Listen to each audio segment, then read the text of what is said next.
आणि संस्कृत ग्रंथ जे आहेत ते आपल्याला कुठलीही गोष्ट सस्टेनेबल पद्धतीने बघायला शिकवतात. संस्कृतची वेळ लवकरच येईल की ज्यांना संस्कृत भाषेचं ज्ञान नाही, संस्कृत भाषेबद्दल आपुलकी नाही, त्यांच्याकडे जग मागासलेल्या दृष्टीने बघेल. न नासाभरणेनं न तु कुंडलेनं न अंगुलीयकेनं न तु कंकणेनं सदा राजते खलु नारायण्येशा दिनकराभिधानेनं न तु भूषणेनं.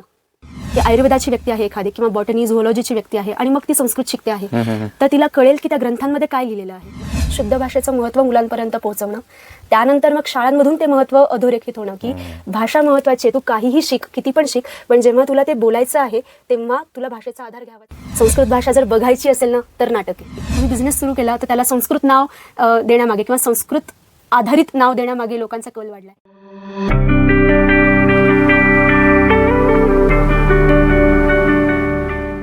नमस्कार. जर आपण मराठी आहात तर आजचं सेशन आपल्यासाठी आहे. जर आपल्याला संस्कृत भाषेविषयी प्रेम वाटते तर आजचं हे सेशन आपल्यासाठी आहे.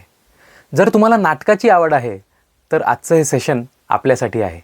आणि आपल्याला जर आपल्या भारतीय संस्कृतीविषयी प्रेम वाटतं तर आजचं हे सेशन आपल्यासाठी आहे. खूप भरगच्च असं हे सेशन, पूर्ण पॉवर पॅक असं हे सेशन झालेलं आहे. भेटूया आजच्या आपल्या पाहुण्या रुचिता पंचभाई यांना. रुचिता या दोन विषयांमध्ये म्हणजे संस्कृत आणि मायक्रोबायोलॉजी या दोन विषयांमध्ये त्यांनी ग्रॅज्युएशन आणि पोस्ट ग्रॅज्युएशन दोनही एका वेळेस केलेलं आहे. खूप सुंदर झालेलं सेशन, प्रत्यक्षच बघा. संस्कृतमध्ये करिअर ज्यांनी केलं तर संस्कृतसारखा विषय करिअरसाठी निवडावा, ते पण आजच्या पिढीतल्या तरुणींनी, हे याचं कारण मला जाणायला आवडेल. या विषयाची सुरुवात खरं तर अशी झाली की 10वी नंतर सगळेजण ॲप्टिट्यूड टेस्ट वगैरे करतात, मी पण केली. आणि मला तेव्हा कन्फ्युजन होतं की आपण आर्ट्स साईडकडे जायला पाहिजे की सायन्स साईडकडे जायला पाहिजे, कारण मला दोन्हीकडे इक्वल आवड होती. आणि ॲप्टिट्यूड टेस्टचा रिझल्ट पण असाच कन्फ्युजिंग आला की मला एक आर्ट्सकडे मला वाटतं 29 पॉईंट मिळाले आणि सायन्सकडे 30 पॉईंट मिळाले. आणि तिथे असं सांगितलं होतं की तुम्हाला जर ब्रांच निवडायची असेल तर दोन्हीमध्ये 4 पॉईंट्सचा तरी डिफरन्स पाहिजे.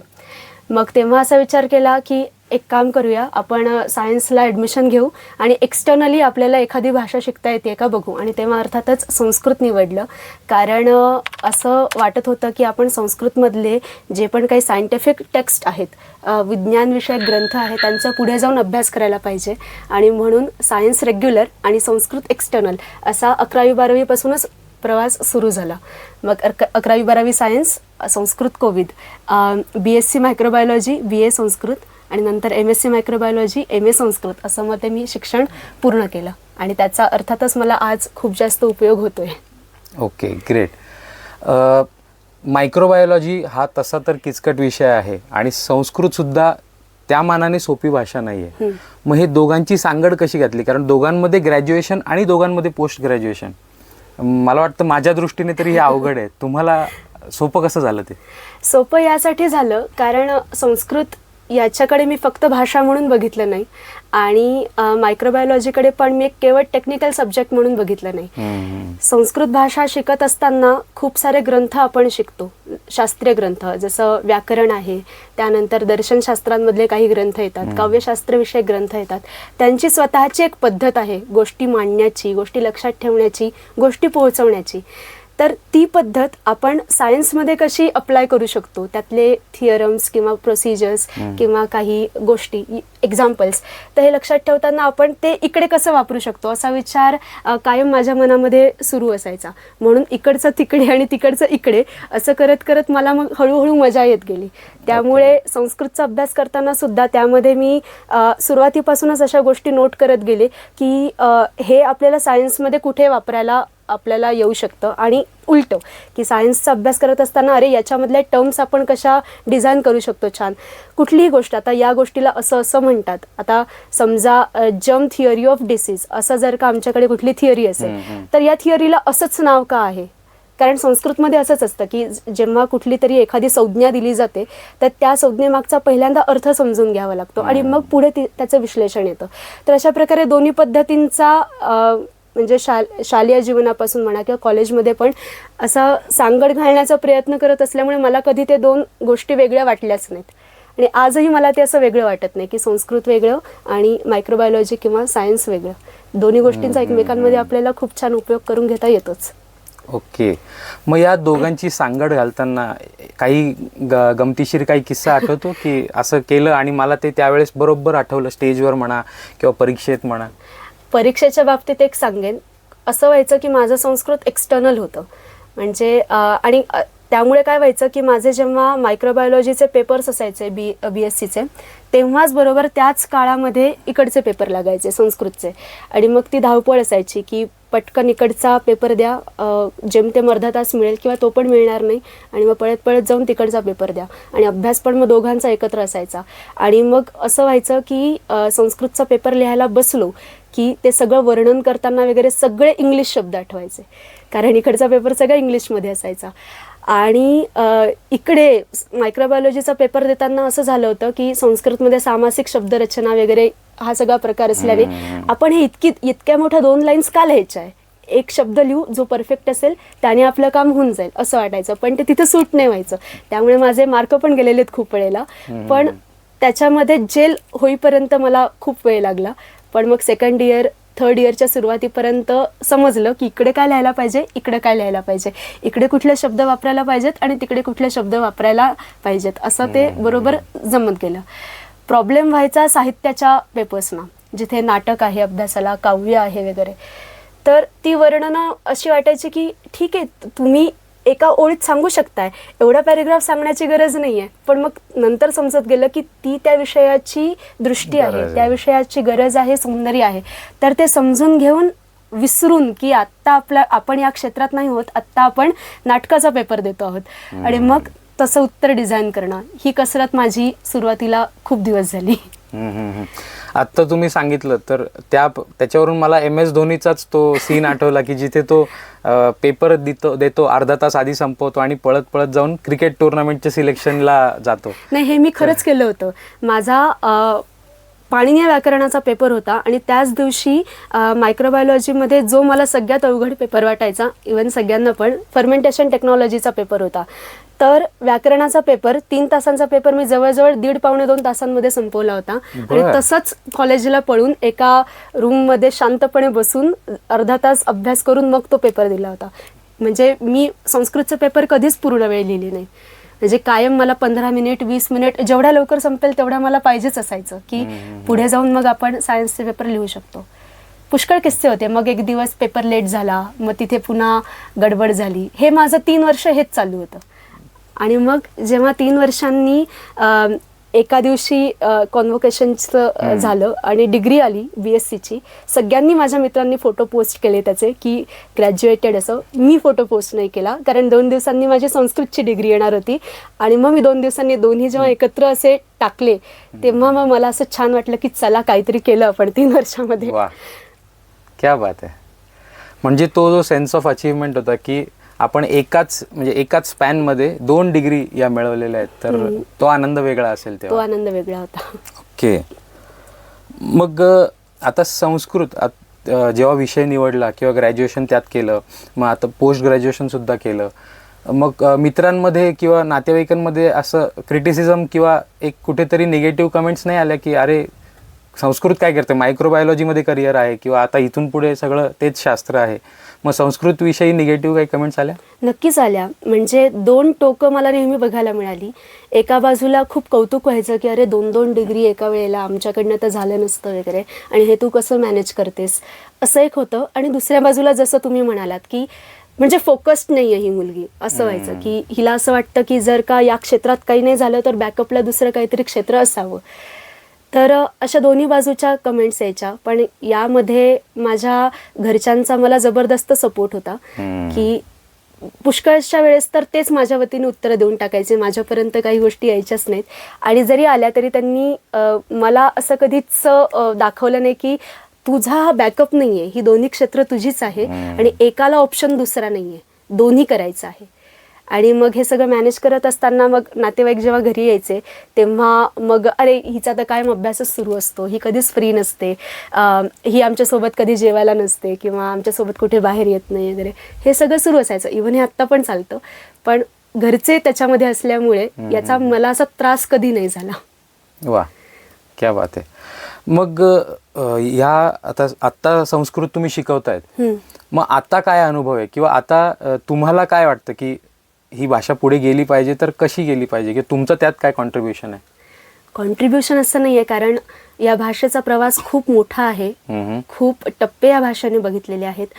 आपण याच्यामध्ये काय कॉन्ट्रीब्यूट करणार? उलट यामध्ये, या फ्लोमध्ये असताना या भाषेकडनं आपल्याला काय मिळतंय ही गोष्ट महत्त्वाची आहे. मुलांना शिकवत असताना आत्ता पहिली गोष्ट तर अशी की आमच्याकडे जी पण काही मुलं आहेत ती पूर्णपणे फक्त संस्कृतच शिकतायत अशी खूप कमी आहेत. ओके. त्यांच्या स्वतःच्या काही वेगळ्या डिग्रीज चालू आहे, त्यांचे काही वेगळे कार्यक्रम किंवा वेगळे कोर्सेस सुरू आहे आणि एकाच वेळेस सायमल्टेनियसली ते संस्कृतकडे बघतायत.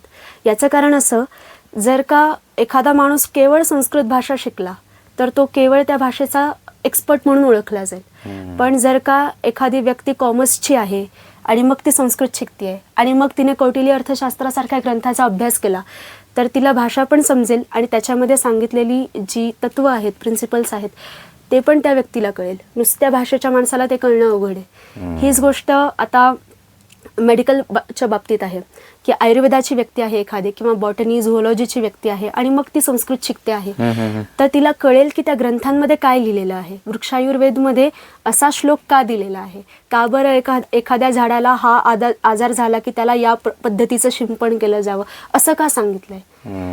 तर हे अशा प्रकारे होऊ शकतं. किंवा आता आमच्याकडे जे स्कूल ऑफ आर्ट्सची मुलं आहेत, 2 मुली आहेत आमच्याकडे, तर ते जेव्हा संस्कृत शिकतात तेव्हा त्यांना त्याच्यातली जी सौंदर्य दृष्टी आहे किंवा जेव्हा मी त्यांना नाटक शिकवतो तेव्हा ते नाटक त्यांच्या डोळ्यांसमोर उभं राहतं.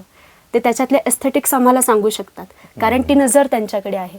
तर म्हणून एखाद्या क्षेत्रामध्ये काम करत असताना, शिकत असताना मग संस्कृत जर आपण शिकलो तर संस्कृतमधल्या त्या ग्रंथामध्ये आपल्याला काय सांगितलेलं आहे, असंच का सांगितलेलं आहे, त्याच्यामागे काय विचार आहे तो आपल्याला समजू शकतो. नाहीतर आपण मग फक्त शब्दांच्या विभक्ती आणि शब्दांचे डिक्शनरी अर्थ एवढंच यापुरतंच मर्यादित राहू. आत्ता तुम्ही खूप सुंदर जो विषय काढला त्याच्याकडे आपण पुढे येऊ, नाटकाचा विषय.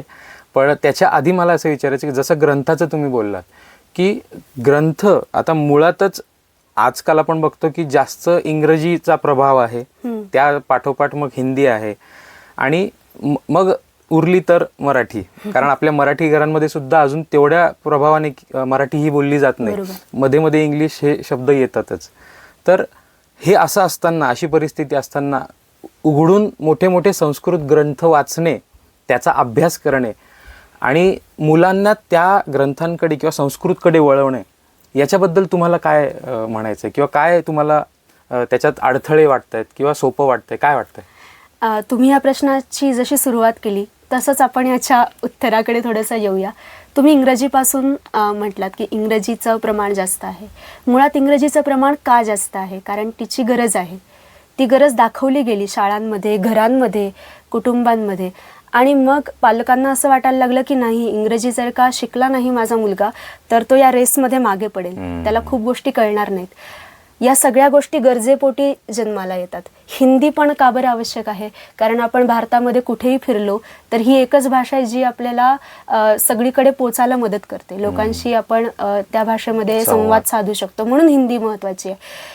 पण पुन्हा एकदा मराठी सुद्धा किंवा संस्कृतपर्यंत जर आपण आलो तर आपल्याला हे सांगता आलं पाहिजे की या भाषेची तुम्हाला गरज का आहे. मुळात पहिल्यांदा तुम्हाला भाषांची गरज का आहे? कारण आज असं झालेलं आहे की आता जसं मी संस्कृत शिकवते तसं मी बायोलॉजी पण शिकवते. तर मला हे खूप व्यवस्थित बघायला मिळतं की सायन्सची मुलं आहेत, इंजिनिअरिंगची मुलं आहेत, कॉमर्सची मुलं आहेत, ते त्यांच्या विषयाला महत्त्व देतात. पण ज्या भाषांमधून हे विषय त्यांच्यापर्यंत पोचले जातात किंवा त्यांना पुढे प्रेझेंटेशन्स वगैरे द्यायचे असतात तर त्याच्यासाठी आवश्यक असणारी भाषा ते प्रचंड दुर्लक्षित करतात. ते करतात, त्यांच्या घरचे करतात, त्यांचे शिक्षक पण करतात. त्यांना असं वाटतं की ठीक आहे, का इंग्लिश पण नाही त्यांना व्यवस्थित येत, इंग्लिशमधलं एक वाक्य सुद्धा ते सरळ उच्चारू शकत नाही. तर घरांमधून पहिल्यांदा शुद्ध भाषा जी आहे, आणि शुद्ध म्हणजे असं नाही की तुम्ही व्याकरणदृष्ट्या बरोबर बोलणं तर आवश्यक आहे, पण बोलीभाषा, प्रत्येक घराची एक बोलण्याची पद्धत असते, ते सगळं सांभाळून त्याच्यामधली जी नैसर्गिकता आहे ती हरवली नाही पाहिजे. तर हे सगळं सांभाळून शुद्ध भाषेचं महत्त्व मुलांपर्यंत पोहोचवणं, त्यानंतर मग शाळांमधून ते महत्त्व अधोरेखित होणं की भाषा महत्त्वाची आहे, तू काहीही शिक, किती पण शिक, पण जेव्हा तुला ते बोलायचं आहे तेव्हा तुला भाषेचा आधार घ्यावाच लागेल. प्रेझेंटेशन्स द्यावे लागतात, इंटरव्ह्यूज असतात मोठे मोठे, मीटिंग्स असतात. इकडे तुम्ही कसं बोलणार आहे? तुम्ही दरवेळेस काय लिहून देणार आहे का त्यांना? लिहायला पण तर भाषा शुद्ध हवी. तर अशा प्रकारे जेव्हा भाषेचं महत्त्व पोहोचेल तेव्हा पहिल्यांदा ती इंग्लिश सुधरेल, मग नंतर आपली मातृभाषा सुधरेल. संस्कृत तर अजून लांब आहे. बरोबर. आणि संस्कृतची गरज का आहे? कारण आज आपण खूप वेगळ्या पद्धतीमध्ये जगतो आहोत. आपण आपल्यातल्या गोष्टी फार कॉम्प्लिकेटेड करून ठेवलेल्या आहेत. आपण आपल्या गरजांपेक्षा आपली चैन महत्त्वाची मानतो आणि त्याच्यामुळे त्याचे जे साईड इफेक्ट आहेत ते आपल्याला हळूहळू आता दिसायला लागलेले आहेत. आणि संस्कृत ग्रंथ जे आहेत ते आपल्याला कुठलीही गोष्ट सस्टेनेबल पद्धतीने बघायला शिकवतात. आणि त्यामुळे आपल्याला जर का आपलं आयुष्य किंवा आपलं सामाजिक जीवन सोपं करायचं असेल तर आपल्याला या ग्रंथांमधले विचार समजून घेणं महत्त्वाचं आहे. आणि तुम्ही आज याच्याकडे पाठ फिरवाल, उद्या फिरवाल, अजून 10 वर्ष फिरवाल, पण कधीतरी तुम्हाला याची पुढे गरज भासणारच आहे. आणि तेव्हा कदाचित असं होईल की जसं इंग्लिशच्या बाबतीत झालं होतं की ज्यांना इंग्लिश येत नाही ना त्यांना मागासलेल्या दृष्टीने बघितलं जायचं, तसं संस्कृतची वेळ लवकरच येईल की ज्यांना संस्कृत भाषेचं ज्ञान नाही, संस्कृत भाषेबद्दल आपुलकी नाही, त्यांच्याकडे जग मागासलेल्या दृष्टीने बघेल. तर ही वेळ येऊ द्यायची नसेल तर आत्तापासूनच आपल्या घरांमध्ये थोडं थोडं संस्कृत रुजवायला हरकत नाहीये, ज्याची फळं पुढे आपल्या पिढ्यांमध्ये बघायला मिळतील. आणि ग्रंथांविषयी मी विचारलं की त्याचा अभ्यास करताना आपल्याला, तुम्हाला म्हणजे किंवा नवीन पिढीला, आता हे जेन झीज आपण ज्यांना म्हणतो किंवा आता अजून पुढे काहीतरी नवीन नाव येईल, तर त्यांना यांच्याकडे वळवणं किंवा या ग्रंथांकडे किंवा साहित्य आपण म्हणूया त्याच्याकडे वळवणं, हा किती मोठा तुम्हाला एक चॅलेंज वाटतो? त्यांना मुळात आवड निर्माण झाली पाहिजे. त्यांना असं वाटलं पाहिजे की आम्ही जे नेहमी करतो त्याच्यापेक्षा हे वेगळं आहे. मग याच्यातली शब्द किंवा याच्यातल्या संकल्पना, याच्यातल्या गोष्टी, कथा वाङ्मय हे खूप मोठा विषय आहे संस्कृतमधला, की ज्या त्यांना आता कथा बघायला मिळतात तर त्यांच्यापेक्षा खूप वेगळ्या पद्धतीच्या, खूप वेगळ्या जगात घेऊन जाणाऱ्या कथा तुम्हाला संस्कृत वाङ्मयामध्ये सापडतात. तर त्या त्यांच्यापर्यंत त्यांच्या भाषेमध्ये पोहोचवणं, त्यांना दाखवणं की बघा तुम्ही जर का या काही गोष्टींची प्रॅक्टिस केली नेहमी तर तुम्हाला याचा कसा फायदा होणार आहे, हे सतत त्यांना दाखवत राहणं, या गोष्टीने त्यांना या भाषेविषयी हळूहळू प्रेम निर्माण होईल. आणि अजून एक गोष्ट म्हणजे केवळ भाषा नाही पोचत. म्हणजे आज आपण एक खूप मोठं कॅम्पेन राबवलं संस्कृतसाठी की संस्कृतचा प्रचार प्रसार वगैरे नाही होणार, खूप लिमिटेड लोक त्याच्यामध्ये येतील. पण त्या भाषेसोबत तुम्ही जर का संस्कृतीचा प्रचार किंवा त्या भाषेमधल्या छोट्या छोट्या काही हायलाईट्सचा प्रचार असं जर का तुम्ही सुरू केलं तर मग अच्छा, हे जर आम्हाला समजून घ्यायचं असेल तर मग आम्हाला भाषा यायला पाहिजे, मग त्या भाषेकडे लोक वळतील. नाही तर मग गरज नाहीये लोकांना संस्कृतची, ती गरज त्यांना पहिल्यांदा दाखवली पाहिजे. म्हणजे आता जे तुम्ही सांगितलं त्याच्यातून मी असं म्हणू शकतो की उदाहरण द्यायचं झालं तर आयुर्वेद, मग आयुर्वेदात हे सांगितलंय, जर चांगलं जगायचं आहे तर हा श्लोक तुम्हाला आचरणात आणायचा आहे, मग तो श्लोक तर संस्कृतमध्ये, मग संस्कृत शिका. बरोबर ना? बरोबर. म्हणजे त्याचं इम्प्लिमेंटेशन जे आहे ते जर आपण आमिष दाखवलं तर लोक त्याच्याकडे वळतील असं मला वाटतं. आणि अशी काही क्षेत्र आहे संस्कृतमध्ये जी आज जिवंत आहेत आणि त्याच्या प्रॅक्टिसेस आपल्याला दिसतात. पैकी एक आयुर्वेद आहे, ज्योतिष आहे, वास्तुशास्त्र आहे, नाट्यशास्त्र आहे. तर ही जी सगळी क्षेत्र आहेत ना, त्यांच्यामध्ये यांच्या ग्रंथांमध्ये काय लिहिलेलं आहे त्याची प्रॅक्टिस करायला आज आपल्याकडे संधी आहेत.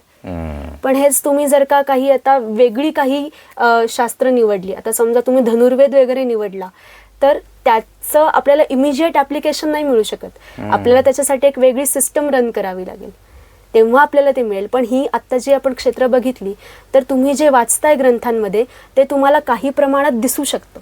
प्रॅक्टिसमध्ये त्या गोष्टी आहेत. तर या शाखा अजून जिवंत आहेत. त्यामुळे या शाखांना केंद्रस्थानी ठेवून आपण या सगळ्या अभ्यासाची आणि या सगळ्या कार्यक्रमाची सुरुवात नक्की करू शकतो. मला वाटतं संस्कृतकडे आपण पुन्हा एकदा फिरून येऊ, पण नाटकाविषयीचं प्रेम तुमच्या डोळ्यात दिसतंय. तर संस्कृत नाटक म्हणजे नाटक मुळातच एक खूप मोठं क्षेत्र आहे, खूप ग्लॅमरवालं क्षेत्र आहे आणि त्याच्यात संस्कृतमधून जावं किंवा संस्कृत नाटकात मी कुठेतरी सहभाग घ्यावा असं तुम्हाला कुठे वाटलं आणि त्याच्यातून काय तुम्हाला फायदे होत आहेत आजच्या तुमच्या संस्कृतच्या आयुष्यात? विषय असा आहे की असं म्हटलं जातं की कुठलीही भाषा जर का पोचवायची आहे लोकांपर्यंत किंवा ती आपल्याला व्यवस्थित यावी असं जर का वाटत असेल तर त्या भाषेतून वाचलं पाहिजे, लिहिलं पाहिजे, बोललं पाहिजे आणि बघितलं पाहिजे. संस्कृत भाषा जर बघायची असेल ना तर नाटक आहे. तर कसे संवाद घडतायत, आपल्या दैनंदिन आयुष्यातले प्रसंग कसे दिसतायत. आता संस्कृतमधल्या मूव्हीज, शॉर्ट फिल्म्स याचं प्रमाण फार कमी आहे, खूप कमी, आणि ते लोकांपर्यंत असं पटकन नाही पोचत. पण नाटक हे असं माध्यम आहे आणि त्यातही आपण ज्या शहरात राहतो, आपल्या आजूबाजूची जी शहरं आहेत त्या गोष्टीचा जर का उपयोग करून घेतला तर आपल्याकडे हे वातावरण आहे संस्कृत नाटकांचं. त्यामुळे जर का रेग्युलर बेसिसवरती संस्कृत नाटकं घडत गेलीत तर ही भाषा बघायला मिळेल लोकांना दृश्य रूपामध्ये. आणि हाच विचार करून संस्कृत नाटकांमध्ये आपण असावं असं वाटायला लागलं. कारण एखादं लेक्चर देणं किंवा एखादं पुस्तक लिहिणं याच्यापेक्षा एखादं नाटक करणं हे जास्त इफेक्टिव्ह आहे. कारण आपण लोकांपर्यंत डिरेक्ट पोचतो आणि लोकांची आवड त्याच्यामध्ये निर्माण व्हायला मदत होते. म्हणून संस्कृत नाटक. मग जर आता काही मुलं असतील ज्यांना काहीच माहिती नाही संस्कृतचं, पण त्यांना इच्छा आहे आणि नाटकाचीही आवड आहे, मग ते कसं याच्यात पदार्पण करू शकाल? नक्कीच करू शकतात. मुळात इच्छा हवी, जसं तुम्ही म्हणालात. आणि आता आपल्यासोबत असे अनेक लोक आहेत की ज्यांनी घरी रामरक्षा तरी म्हटली असेल की नाही हा प्रश्न आहे, पण ते संस्कृत नाटक खूप उत्तम प्रकारे करू शकतात. कारण त्याच्यासाठी एक पद्धती आहे, एक प्रोसेस आपण राबवतो की पहिल्यांदा त्यांची भाषा शुद्ध करून घेणं, पहिल्यांदा त्यांच्या मराठीवरती थोडंसं बेसिक काम करणं, मग नंतर संस्कृतवरती काम करणं, त्यांना कॉन्फिडन्स देणं की हा शब्द तुम्ही उच्चारू शकता, मग त्याच्यामधले पॉजेस आणि त्यानंतर मग त्याच्यामधले भाव, एक्सप्रेशन्स, तर वाचिक अभिनय ज्याला आपण म्हणतो तो पहिल्यांदा तयार करून घेणं. आणि जर का ते नाटकाचे असतील आधीच तर मग पुढच्या गोष्टी त्यांच्यासाठी सोप्या होतात. त्यांना पुढच्या गोष्टी माहिती असतात की उभं कसं राहायचं आहे, सीन कसा घडवायचा आहे, ते सोपं जातं. पण समजा जर का माणूस नाटकाचाही नसेल तर मग या गोष्टी त्याला सांगणं आणि याच्या छान कॉम्बिनेशनने सीन्स उभे करणं आणि मग अशा पद्धतीने पूर्ण नाटक घडवणं, तर ही जी गोष्ट आहे ती शक्य आहे. आणि हे सगळं मुळात कॉन्फिडन्सशी रिलेटेड आहे. एकदा जर का त्या ॲक्टरला कॉन्फिडन्स आला की मी संस्कृतमधून बोलू शकतो आणि मी संस्कृतमधून पुढे पूर्ण नाटकही करू शकतो, तर मग हे काहीच अवघड नाही. आपलं आत्ता सध्या वंदे गणपतीम हे नाटक सुरू आहे. महाराष्ट्र राज्यनाट्य स्पर्धेमध्ये पण ते आता येईल, जी 15 ते 19 जानेवारीच्या कालावधीमध्ये होणार आहे पुण्यामध्ये. तर त्याच्यामधली जर का तुम्ही लोक बघितली तर संस्कृत भाषा येत असणारे लोक केवळ 2 ते 3 आहेत. बर. उरलेली सगळी लोक, 18 लोकांची टीम आहे, 17-18 लोकांची. उरलेली सगळी लोक अशी आहेत की ज्यांना संस्कृत मुळीच येत नाही आणि ते संस्कृतमधून नाटक करतात पूर्ण. हेच नाटक का, अशी अनेक नाटकं आहेत. नारायणी आहे, वयमेव नान्ये. वयमेव नान्ये हे HPT कॉलेजचं नाटक आहे. तर त्याच्यामध्ये आहेत मुलं संस्कृतची आहेत, पण जेव्हा ते नाटक संस्कृत दिनाला आम्ही केलं आत्ता गेल्या संस्कृत दिनाला, तर तेव्हाच त्याच्यामध्ये काही अशी वेगळी लोक होती की त्यांना संस्कृत मुळीच येत नाही, ते त्याच्यामध्ये व्यवस्थित जेल झाले. नारायणी नावाचं नाटक आहे, सीताहरण नावाचं नाटक आहे. तर याच्यामध्ये असं नाही आहे की सगळ्यांना संस्कृत येतो, पण यांच्यासाठी आपण जी व्यवस्था बसवली तर त्यामध्ये ही लोक येऊन त्यांची कला व्यवस्थित सादर करू शकतात आणि भाषेचं बंधन त्यांच्यासाठी राहत नाही. क्या बात आहे. म्हणजे एक संवादाचंच माध्यम आहे आणि मला वाटतं स्टेजवरती जेव्हा आपण बघतो तर ते जास्त कुठेतरी एक मनाला भिडेल. आता नाटकाचा विषय निघालाच आहे, तर नाटक हे एक परफॉर्मिंग आर्ट आहे आणि आम्हाला तुमच्याकडून बघायला किंवा ऐकायला नक्कीच आवडेल की म्हणजे एखादा डायलॉग जरी ऐकायला मिळाला तरी आमच्या प्रेक्षकांना ऐकायला आवडेल. जसं मी आत्ता मगाशी सांगितलं की आता आपल्या नाशिकची 5 नाटकं आहेत संस्कृत राज्यनाट्य स्पर्धेमध्ये. त्यापैकी एक नाटक आहे नारायणी. आणि नारायणी आणि तिचा पती, तर यांचा संवाद सुरू आहे आणि तो तिला म्हणतोय की माझं नाव काय आहे, तू मला अजून सांगितलं नाही. आणि मग ती लाजत लाजत उखाण्यामध्ये त्याचं नाव सांगते, संस्कृत उखाण्यामध्ये. तर तो एक भाग घेऊ. तो जो हिरो आहे म्हणजे जो ॲक्टर आहे तो तिला म्हणतो की किमस्ति मे नाम न कथितम त्वया इदानीमपि, म्हणजे काय नाव आहे माझं, अजून पण तू सांगितलं नाही आहेस मला. मग ती म्हणते एतावत अनुरोधा हा अस्ति एव तर्हि शृणोतु, म्हणजे इतका जर आग्रह असेलच तर ऐका. आणि मग ती त्याचं नाव घेते. न नासाभरणेन न तु कुंडलेन न अंगुलीयकेन न तु कंकणेन सदा राजते खलु नारायण्येषा दिनकराभिधानेन न तु भूषणेन. ओके, असा हा उखाणा क्या बात आहे. आहे. पण मग याच्यात मुलाचं नाव कुठे आलं? सदा राजते खलु नारायण्येषा म्हणजे ही जी नारायणी आहे ती नेहमी शोभून दिसते. दिनकराभिधानेनं दिनकराच्या नावाने न तु भूषणेनं कोणत्या दागिन्याने नाही.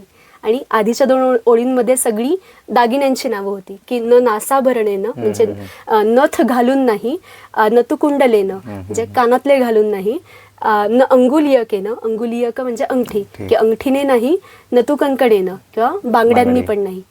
ही नारायणी नेहमी शोभून दिसते ती दिनकराच्या नावाने, क्या बात आहे. कोणत्या अलंकारांनी नाही. वा, खूपच सुंदर. मला वाटतं प्रेक्षक असते तर मी टाळ्या वाजवायला नक्की सांगितल्या असत्या. खूपच छान. मग आता हा प्रवास तर मला समजतोय की कशा प्रकारे असेल. मग याच्याकडे मुलं, तरुण पिढी वळते म्हणजे कितपत फ्लो आहे? खूप इंटरेस्टेड असतात, खूप जास्त. म्हणजे त्यांना असं वाटतं की आम्ही काय करू आणि काय नाही. जसं डिक्लेअर होतं की चला आता आपल्याला नाटक करायचं आहे, गडबड सुरू होते की प्रत्येकजण येतो म्हणतो. आणि असं नसतं की मी म्युझिक करेन, मी लाईट्स करेन, मला ॲक्टिंग करायची आहे, असं नाही. आम्ही बघतो आहोत मुलं येतात आणि सांगतात आम्हाला काहीतरी करायचं आहे, तुम्हाला जिथे योग्य वाटेल तिथे आम्हाला टाका. काहीही, on stage, back stage, technical, काहीही, कुठल्याही प्रकारची मदत. त्यांना जर का आपण स्टेजवरचा एखादा मोढा उचलायला जरी ठेवलं ना तरी ते खुश असतात. इतकं त्यांना हे सगळं आवडतं. वा, नाही खरं नाटक क्षेत्र हे असं आहे की ज्याच्यात एका दुसऱ्याचं काम नाही आहे, त्याला संपूर्ण एक टीम लागते. मग त्या म्हणजे ही सगळी टीम जी तुम्ही उभी केलेली आहे किंवा तुम्ही ज्या टीमचा भाग आहे त्याच्याबद्दल काही सांगायला आवडेल? नक्कीच. मुळात संस्कृत नाटकांमध्ये मी कधी काम करेन असं मला वाटलं नव्हतं. म्हणजे मी सुरुवात भाषांतरापासून केली की मराठी नाटकं असतात तर मग संस्थांना असं वाटतं की आपण याचं संस्कृत करून बघू आणि मग आपण संस्कृत स्पर्धांमध्ये ते टाकू असं. तर सुरुवात भाषांतरापासून झाली. पण मग नाटकाचं भाषांतर असं नसतं की आपण एक वाक्य घेतलं, शब्दाला शब्द लावला, असं नाही. आपल्याला भाव समजून घ्यावा लागतो. संस्कृतच्या भाषेच्या स्टाईलप्रमाणे ते बदलावं लागतं. मग कळलं की नुसतं नाहीये की पेपरमध्ये भाषांतर करा असा प्रश्न सोडवायचा नाही आपल्याला फक्त, तर त्याच्यासाठी एक वेगळी आपल्याला व्यवस्था उभी करावी लागेल हे कळत गेलं. नाशिकमध्ये संस्कृतच्या बाबतीमध्ये डॉक्टर तन्मय भोळे म्हणून जे आहेत तर ते खूप ॲक्टिव्ह होते आणि त्यांच्यामुळे आम्ही सगळे लोक याच्यामध्ये आलो. आजही ते आमच्यासोबत नेहमी उभे असतात. या सगळ्या टीममध्ये काहीही अडलं तरी आम्ही त्यांना विचारतो. चैतन्य गायधनी म्हणून आहेत जे लाईटमध्ये खूप एक्सपर्ट आहेत नाशिकमध्ये. तर लीना हुन्नरगेकर, डॉक्टर लीना हुन्नरगेकर ज्या संस्कृत विभागाच्या प्रमुख आहेत HPT कॉलेजच्या, तर त्यांचा भाषेच्या बाबतीमध्ये जबरदस्त सपोर्ट असतो. निखिल जगताप हे असिस्टंट प्रोफेसर आहेत HPT कॉलेजमध्ये. तर ही सगळी लोक सोबत उभी असतात नेहमी. म्हणजे एक नाटक करायचं तर हे सगळेजण आपापली शस्त्र घेऊन येतात. प्रत्येकाचं आपलं आपलं एक शस्त्र आहे आणि मग सुरू होतं. मग आता अनेक असे लोक आहेत की जे खरं तर मराठी नाटकांमध्ये जास्त कार्यरत आहेत, पण आता ते संस्कृतमध्ये पण मदत करायला येतात किंवा त्यांचा अनुभव आमच्याशी शेअर करतात किंवा त्यांचं जे पण क्षेत्र आहे त्यामध्ये उभे राहतात. आणि अशा सगळ्या लोकांच्या एकत्रित प्रयत्नामुळे मोठ्या मोठ्या टीम्स आता उभ्या राहायला लागल्यात की जे आधी फक्त काही छोट्या छोट्या पात्रांची नाटकं करावी लागतील की काय असं वाटतं, ती आता मोठी मोठी व्यवस्थित अशी 20-20 लोकांची टीम, 25 लोकांची टीम उभी राहायला लागली एका नाटकासाठी. त्यामुळे असं वाटतंय आता कदाचित की आम्हाला पुण्याला 100 लोक तर नक्की न्यावी लागतील नाशिकवरनं संस्कृत नाटकं करायला, एकूण सगळी नाटकं मिळून. तर ह्या सगळ्या लोकांमुळे हे संस्कृत नाटक उभं आहे. कोणत्याही एका माणसाचा हा प्रयत्न नाहीये. आणि अजून एक मला सांगायला आवडेल, स्पर्धा असतात तशा, आणि आपण मराठी स्पर्धांमध्ये, बालनाट्यांमध्ये किंवा इतर कोणत्याही नाट्यस्पर्धा असतात, आपण स्पर्धेचं वातावरण बघतो. संस्कृत नाटकांच्या बाबतीत स्पर्धेचं वातावरण म्हणजे एका नाटकाचा प्रोड्युसर हा दुसऱ्या नाटकाचा डिरेक्टर असतो, एका नाटकाचा डिरेक्टर दुसऱ्या नाटकाचा लेखक असतो, एका नाटकामधला लीड हा दुसऱ्या नाटकाचा लेखक असतो, असं सगळं असतं. त्यामुळे जर तुम्ही कोणत्याही प्रॅक्टिसला गेलात संस्कृत नाटकाच्या तर तिथे काही नाही तर 3 नाटकांची लोक बसलेलीच असतात एकत्र. असं सगळं वातावरण असतं आणि त्याच्यामुळे स्पर्धा आहे, पण ती स्पर्धा इतकी हसती खेळती आहे की आम्ही असं सांगतो की आमची 5 नाटकं आहेत जर आम्हाला कोणी विचारलं की तुमचं कोणतं नाटक आहे, तर आम्ही सांगतो की कोणतं सांगू, बोला, आमची 5 आहेत. वा. आणि अशा पद्धतीने हे संस्कृत नाटकाचं अख्खं कुटुंब उभं आहे आणि सगळे एकमेकांच्या पाठीशी उभे आहेत. कोणालाही कुठलीही मदत लागली तर कोणत्याही नाटकातली कुठल्याही प्रकारची व्यक्ती तिथे जाऊन उभी राहते. तर हे वातावरण मला असं वाटतं की लीना हुन्नरगेकर ज्या ताई आहेत, तन्मय भोळे आहेत आणि चैतन्य गायधनी आहेत, या सगळ्यांच्या प्रयत्नांमुळे नाशिकमध्ये उभं राहिलेलं आहे. आणि त्या वातावरणाचा मी एक भाग आहे, याचा मला खरंच खूप मनापासून आनंद होतो. वा वा. नाही, खूपच छान. तुमच्या डोळ्यात ते दिसतंय, तुमचं टीम स्पिरिट आणि ते जो उत्साह आहे ना, तो आत्ता तुमच्या डोळ्यात दिसतोय आणि तुमच्या बोलण्यातून सुद्धा आम्हाला जाणवतोय सगळ्यांना. थोडासा नाटकाकडून आपण थोडे बाजूला येऊया आणि पुन्हा एकदा संस्कृतकडे मी तुम्हाला घेऊन येतो. संस्कृतबद्दल एक वाक्य मी जे ऐकले ते मला कधी समजलेलं नाही आहे, पण त्याच्याविषयी मला वाईट वाटलं की संस्कृत ही एक मृत भाषा आहे. तर याचा काय अर्थ आहे, किंवा हे तुम्ही ऐकलं असेल तर काय म्हणणं आहे त्यांचं? मृत भाषा तुम्ही नेमकं कशाला म्हणणार? की जी भाषा बोलली जात नाही असं जर म्हणाल तर संस्कृत भाषा बोलली जाते देशामध्ये. जी भाषा शिकली जात नाही असं जर का तुम्ही म्हणाल तर संस्कृत भाषा शाळेमध्ये व्यवस्थित शिकवली जाते, कॉलेजेसमध्ये आहे, संस्कृतमधनं कोर्सेस आहेत, BA MA वगैरे मोठे मोठे कोर्सेस आहेत चांगले चांगले. या भाषेची विद्यापीठं नाही असं जर तुम्ही म्हणाल तर तुम्ही असंही म्हणू शकत नाही. राष्ट्रीय संस्कृत संस्थान आहे, कालिदास युनिव्हर्सिटी आहे, टिळक महाराष्ट्र विद्यापीठ आहे, पुणे युनिव्हर्सिटीचं खूप सुंदर असं संस्कृतचं केंद्र आहे. तर युनिव्हर्सिटीज आहेत. बरं, या भाषेतून काही घडत नाही, लेखन घडत नाही असं जर तुम्ही म्हणाल तर तुम्ही असंही म्हणू शकत नाही. संस्कृत भाषेमधून सतत साहित्य निर्मिती होतीये, महाकाव्य रचली जात आहेत संस्कृतमध्ये, अजून सुद्धा नाटकं लिहिली जात आहेत.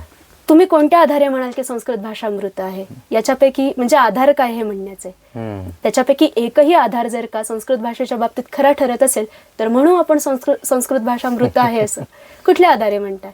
त्यामुळे जे लोक नुसती कमेंट पास करताय की संस्कृत भाषा मृत आहे, त्यांनी आधार द्यावे, त्यांनी चेक करून बघावं की हा पॅरामीटर संस्कृत भाषेच्या बाबतीत आहे की नाही. मग आपण या विषयावर पुन्हा कधीतरी त्यांच्याशी बोलू. पण आत्ता तरी असं काही म्हणण्याचं कारण नाही आहे. संस्कृत भाषेमधनं साहित्य निर्मिती होते, संस्कृत भाषा व्यवस्थित शिकली जाते, संस्कृत भाषा बोलली सुद्धा जाते देशातल्या अनेक भागांमध्ये, संस्कृत भाषेमधून कार्यक्रम होतात, संस्कृत भाषेमधून लोकांचे करिअर्स घडत आहेत, सगळं सुरू आहे. तर आपण कसं म्हणू शकतो की संस्कृत भाषा मृत आहे? आणि कोणत्याही सुशिक्षित आणि सुसंस्कृत घरामध्ये संध्याकाळचे श्लोकही म्हटले जातात. त्यामुळे आपण असं कसं म्हणणार की संस्कृत भाषा मृत आहे? वा, खूप छान. म्हणजे हे असं उत्तर अपेक्षित आहे अशा लोकांसाठी जे म्हणतायत की मृत भाषा आहे म्हणून. पुढे जाताना मला वाटतं की ज्या घरांमध्ये, आता तुम्ही विषय जो काढलात की ज्या घरांमध्ये आई वडिलांना असं वाटतं किंवा त्यांनी त्यांच्या लहानपणापासून स्तोत्र घरी म्हटली आहेत संध्याकाळी, किंवा त्यांना संस्कृतचं महत्त्व माहिती आहे काय आहे, आणि त्यांना असं वाटतं की माझ्या मुलाने किंवा मुलीने किंवा मुलींनी पुढे जाऊन संस्कृत ही भाषा निदान माहिती तरी असावी की ही अशी एक भाषा आहे आणि त्यातले मला काही श्लोक, काही स्तोत्र येतात.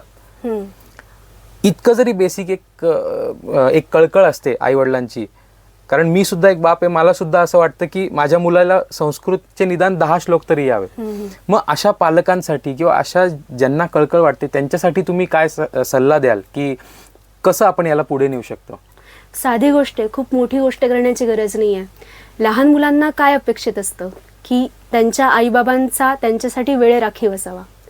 आणि तुम्ही जर का मुलांना उपदेश कराल मोठे मोठे, ते नाही ऐकणार, आपणही ऐकत नाही, ते काय ऐकतील. त्याच्यामुळे फक्त साधी गोष्ट सुरू केली ना घरामध्ये तरी हे पुढे जाईल. ते म्हणजे संध्याकाळचे श्लोक म्हणणं, स्तोत्र म्हणणं. बस इथून सुरुवात पुरेशी आहे. आणि मग हळूहळू जशी मुलं मोठी होतील तसं तसं त्यांना विचारत राहणं की अरे हा श्लोक तर आपण म्हटला, वक्रतुंड महाकाय तर म्हटलं, पण महाकायाचा अर्थ माहिती आहे का तुला काय? आणि रिलेट करत जाणं की संस्कृतमध्ये एखादा शब्द आहे तो मराठीमध्ये तसाच्या तसा कसा येतो, आपण मराठीतल्या ज्ञानाच्या आधारे त्या शब्दांचा अर्थ कसा लावू शकतो. महा हा शब्द मराठीत पण आहे, काया हा शब्द मराठीत पण आहे, मग ते एकत्र करा, मोठं शरीर, अवाढव्य मोठं शरीर असा महाकाय शब्दाचा अर्थ होऊ शकतो. मग त्या मुलांच्या मनात आवड निर्माण होईल की अरे मला संस्कृत कळतं, कारण मला संस्कृत कळलं, समोरच्याने उच्चारलेलं बोललेलं, याच्यासारखा आनंद नाही आहे दुसरा. आणि माझं मला कळलं, कुठलंही भाषांतर न वाचता. तर हा आनंद आपण घ्यायला हवा आणि आपल्या मुलांना पण मिळेल अशी सोय करायला पाहिजे. आणि मग त्यांना जी स्तोत्र ते मुलं रोज म्हणतात घरामध्ये, जे श्लोक म्हटले जात आहेत त्याचा त्यांना अर्थ समजेल. कराग्रे वसते लक्ष्मी साधा श्लोक आहे, पण कराग्रे म्हणजे काय, मुलं मोठी होतील तसं आपण त्यांना सांगू शकतो. कर हा शब्द आहे मराठी, हात. अग्रे, अग्र शब्द पण आहे ना. मग कराग्रे म्हणजे काय, हाताचा पुढचा भाग. बस झालं. आणि लहान मुलांचे श्लोक इतके साधे सोपे आहेत. तर आपण जर असा संबंध दाखवत गेलो ना त्यांना, की संस्कृत काय अशी एलियन्सची भाषा नाहीये, परग्रहावरची भाषा नाहीये, आपली भाषा आहे. आणि मराठीमध्ये सुद्धा संस्कृतमधनं असे शब्द आलेले आहेत. बरोबर. तर त्यांची मराठी पण सुधरेल आणि संस्कृत बद्दल आवड निर्माण होईल. एवढी साधी गोष्ट, इतर कोणाची वाट न बघता, सरकारची, संस्कृतच्या शिक्षकांची किंवा कुठल्याही संस्कृत चा प्रचार करणाऱ्या संस्थांची, अशा कोणाचीही वाट न बघता आई बाबांनी फक्त किंवा आजी आजोबांनी ही गोष्ट सुरू केली ना घरामध्ये, तर मग मरण नाही या गोष्टीला. मुलांच्या मनात एकदा आवड निर्माण झाली की मग पुढचा मार्ग ते त्यांचा शोधून घेतात. वा, खरंय. आणि आता थोडे मोठे झाल्यावरती, म्हणजे आपण म्हणूया की जसं तुम्ही ग्रॅज्युएशन केलं, तर कसं असतं की करिअरची ऑपॉर्च्युनिटी दिसली, कुठेतरी काहीतरी मला नोकरी मिळेल, मला व्यवसाय सुरू होईल, असं जेव्हा दिसतं तेव्हा त्या क्षेत्राकडे जास्त कल असतो तरुणींचा, तरुणांचा. तर मग या संस्कृत क्षेत्रात शिक्षण घेतल्यानंतर, ग्रॅज्युएशन, पोस्ट ग्रॅज्युएशन केल्यानंतर मला पुढे जाऊन आयुष्यात अशा काय ऑपॉर्च्युनिटीज मिळणार आहेत, किंवा कुठले क्षेत्र मला ओपन आहेत, हे याच्याबद्दल आम्हाला थोडंसं तरुणांसाठी आपण मार्गदर्शन करूया. आता हा विषय खरा आहे की जशी तुम्हाला, आता तुम्ही समजा कॉर्पोरेटमध्ये वगैरे बघाल, तर कॉर्पोरेट क्षेत्राची तुलना तुम्ही जर का संस्कृतच्या क्षेत्राशी कराल तर तुम्हाला मोठा फरक दिसणारच आहे. ही गोष्ट खरी आहे, कारण मार्केट गरजेवर चालतं, बरोबर. तर ज्या गोष्टींची गरज आहे त्या गोष्टी विकल्या जातात. आणि आपण एकदम सुरुवातीला बोललो होतो की आज या गोष्टीची गरज लोकांना कमी आहे, त्यामुळे या गोष्टीचं मार्केट पण कमी आहे, बरोबर. फक्त शिकणं आणि शिकवणं या बाबतीत संस्कृत भाषा पुढे आहे सध्या, बाकीची क्षेत्र त्या तुलनेमध्ये मागे आहेत. पण आपल्याला खूप मोठा विचार याच्यासाठी करावा लागेल की पूर्ण जर का प्युअरली या क्षेत्राचा विचार करायचा असेल तर आपल्याला लोकांना जिथे जिथे गरज भासते त्या ठिकाणी आपण संस्कृतमध्ये काय काम करू शकतो असा विचार करता यायला हवा.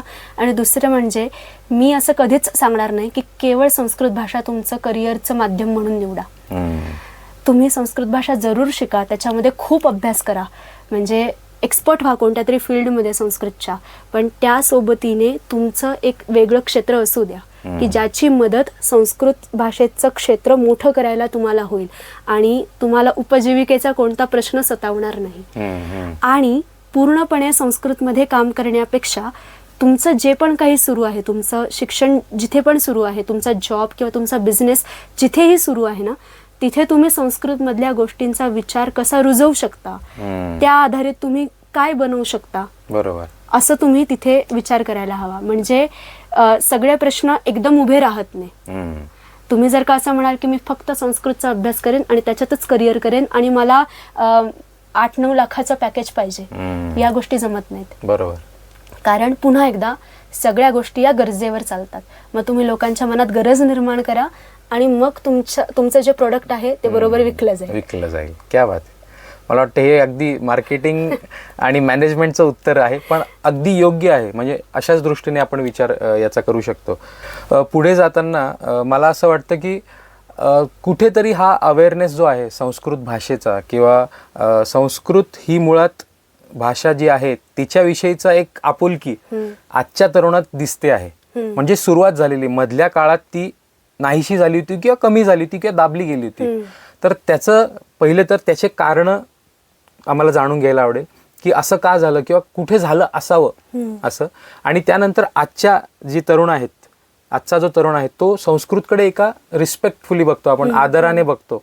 तर ते सुद्धा ऑब्झर्वेशन मला तुमच्याकडून ऐकायला आवडेल. कसं असतं, सोसायटीची जी सायकोलॉजी आहे त्याच्यावरती परिणाम करणारे खूप घटक असतात. त्याच्यापैकी पहिला आणि महत्त्वाचा घटक म्हणजे पॉलिटिकल एस्टॅब्लिशमेंट्स, की आपण कोणत्या प्रकारच्या पॉलिटिकल एन्व्हायरमेंटमध्ये राहतो, आपण कुठल्या प्रकारचे प्रॉब्लेम्स फेस करतो, त्याच्यावरती सोशल सायकोलॉजी काम करत असते.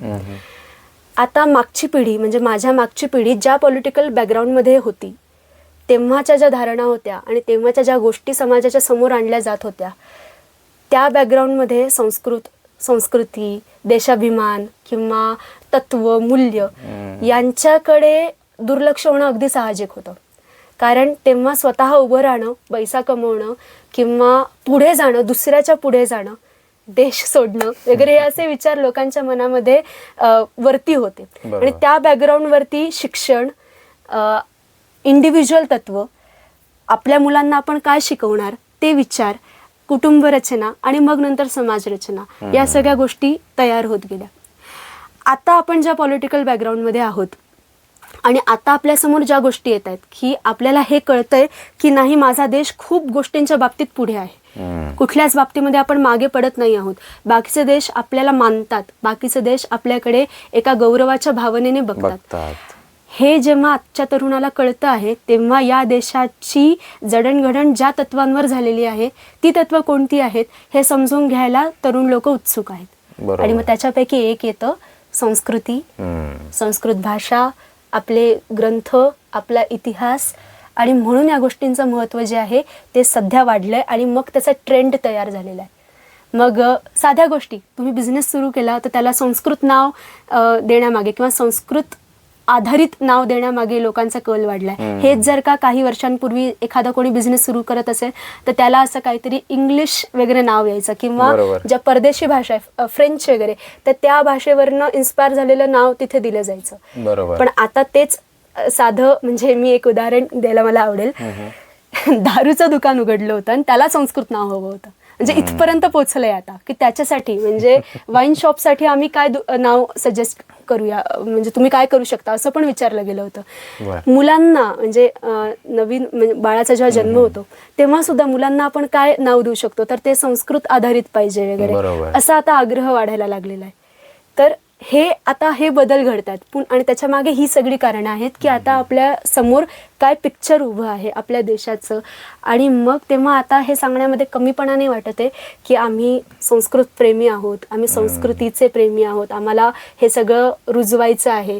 मग हे सगळं आता सुरू झालेलं आहे, त्याच्याबद्दलचा अभिमान आहे. म्हणून या सोशल ज्या काही धारणा असतात याच्यावरती कोणते घटक परिणाम करतायत हे आपल्याला समजून घेणं आवश्यक आहे. आणि त्या पद्धतीने मग विचार करायला हवा की मला जो विषय प्रमोट करायचा आहे तो मी या बॅकग्राऊंडवरती कसा प्रमोट करू शकतो. आणि मग आपल्या गोष्टी सुरळीत होतील. नाहीतर समाजाची धारणा एका बाजूला चालली आहे, ॲज इंडिव्हिज्युअल आपला विचार भलतीचकडे चाललाय, तुम्ही कधी एकमेकांना मिळणार, असं व्हायला नको. खूप छान संवाद चालू आहे आणि असं वाटत नाही की हा थांबावा. कारण तुमच्या बोलण्यातला जो कॉन्फिडन्स आहे, जो आत्मविश्वास मला दिसतोय बोलण्यात, डोळ्यांमध्ये, आणि आमच्या प्रेक्षकांना सुद्धा तो अनुभवायला मिळेलच. पण मग हा आत्मविश्वास मला वाटतं हा कशामुळे, हा संस्कृतमुळेच आहे? मला त्याच्याविषयी सांगा थोडंसं. नक्कीच संस्कृतमुळे आहे. कारण ही भाषा कधी सुरू झाली आपण सांगू नाही शकत. कोणी निर्माण केली किंवा कोण याच्यामधून पहिल्यांदा बोललं आपल्याला माहिती नाही आहे. इतक्या वर्षांपासून ही भाषा जिवंत आहे. या भाषेने इतकी स्थित्यंतरं बघितली, इतकी आक्रमणं बघितली, इतक्या उलथापालथी वगैरे या सगळ्या गोष्टी बघितल्या, तरी ही भाषा जिवंत आहे. तुम्ही, आम्ही कोणीच नाही आहोत ही भाषा टिकवण्यासाठी प्रयत्न करणारे. ती भाषा टिकणार, ती भाषा जिवंत राहणार, त्या भाषेमधून साहित्य निर्मिती घडत राहणार. आपण ठरवायचं आहे की आपल्याला या भाषेचा लाभ घ्यायचा आहे की नाही. तुम्ही जर का हिच्यापासून पाठ फिरवली तर तुम्ही तेवढे कमनशिबी असाल.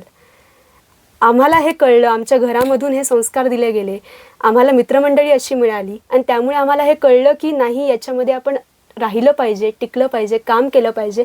आणि म्हणून आम्ही वेगळ्या क्षेत्रामध्ये होतो तरी पण संस्कृतकडे आलो आणि मी काम करत गेले याच्यामध्ये. आणि जसं जसं पुढे पुढे जात गेले तसं तसं वाटत राहिलं की नाही, अजून आपण याच्याबद्दल ज्ञान मिळवायला हवं. तर हे जेव्हा ज्याला वाटेल तेव्हा तो येईल. मी फक्त इतकंच सांगेन की जितक्या लवकर तुम्हाला हे कळेल ना तितकं हे चांगलं आहे. नाही तर पुन्हा एकदा ती वेळ येणार आहे की बाहेरचे लोक येतील, तुम्हाला सांगतील की अरे तुम्ही किती मूर्ख होतात, तुमच्याकडे सोनं होतं आणि तुम्ही लोखंडाच्या मागे धावत होतात. तर आपल्याकडचं सोनं आपणच ओळखूया. त्याच्यासाठी आपल्याला इम्पोर्टेड सोनाराची गरज नाही आहे. आपण ओळखू, आपण शिकू, आपल्या पुढच्या पिढीला शिकवू आणि समृद्ध होऊ. त्याच्यासाठी कुठल्याही प्रकारच्या आवाहनाची, विनंतीची किंवा कोणासमोर हात जोडण्याची गरज नाही आहे. ज्याला जेव्हा आवश्यक असेल तेव्हा तो संस्कृत भाषा शिकायला येईल. आम्ही लोक तर आमचे प्रयत्न करत राहतोय. आम्ही आमची सगळी शस्त्र घेऊन जेवढं ज्ञान आमच्याकडे आत्तापर्यंत जमा झालेलं आहे ते सगळं एकत्र करून तयार आहोत. तर तुम्ही जेव्हा तयार असाल तेव्हा संस्कृत भाषेमध्ये काम करण्यासाठी आम्ही नेहमीच उपलब्ध आहोत. वा, क्या बात आहे. मला वाटतं हेच आपलं आजचं क्लोजिंग नोट आहे. मी पुढे काहीच बोलत नाही. रुचिताताई, खूप खूप धन्यवाद. प्रेक्षकांचेही धन्यवाद.